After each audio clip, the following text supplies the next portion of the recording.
زور زبردستی سے چلتا نہیں تعلق کسی سے، پرندے کو کبھی پنجرے سے محبت نہیں ہوتی۔ اگر کوئی شخص آپ سے محبت کر ہی بیٹھا ہے تو اس کو رلانے سے گریز کریں، کیونکہ اس کی آنکھوں سے آنسو نہیں بلکہ قطرہ قطرہ کر کے آپ کی محبت بہتی ہے۔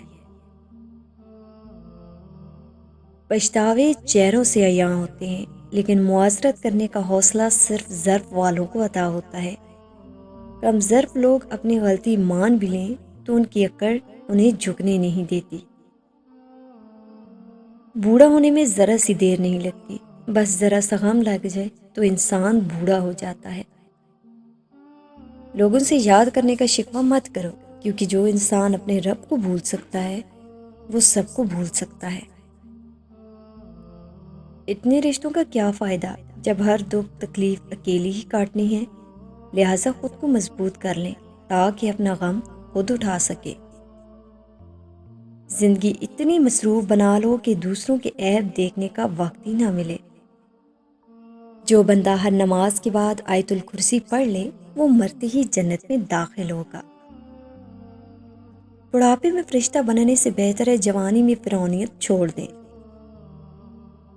ہم کسی کو زبردستی اپنے لیے مخلص نہیں کر سکتے۔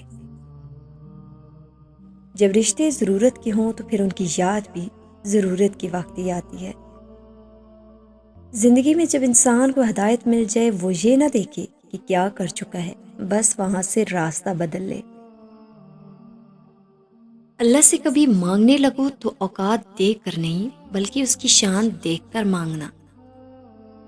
اللہ پر توکل رکھو، خاص طور پر تب جب چیزیں اور حالات تمہارے مطابق نہ ہوں۔ کسی کو اپنی کمی محسوس کروانا چاہتے ہو تو یہ کام کرنے لگ جائے۔ یاد رکھیں جو آپ کی قیمت ہے اس سے کم یا خود کو کسی کے سپرد نہیں کرنا۔ اگر کوئی شخص بار بار آپ کی بے عزتی کروا رہا ہے اس سے دوری اختیار کر لے۔ کوئی وقت نہیں دیتا آپ بھی دینا چھوڑ دیں، کوئی توجہ دینا چھوڑ دے آپ بھی چھوڑ دیں۔ ہمیشہ آپ کو ہی رابطے میں پہل کرنا پڑتا ہے تو پہل کرنا چھوڑ دیں۔ کائنات کی سب سے مہنگی چیز احساس ہے جو دنیا کے ہر انسان کے پاس نہیں ہوتا۔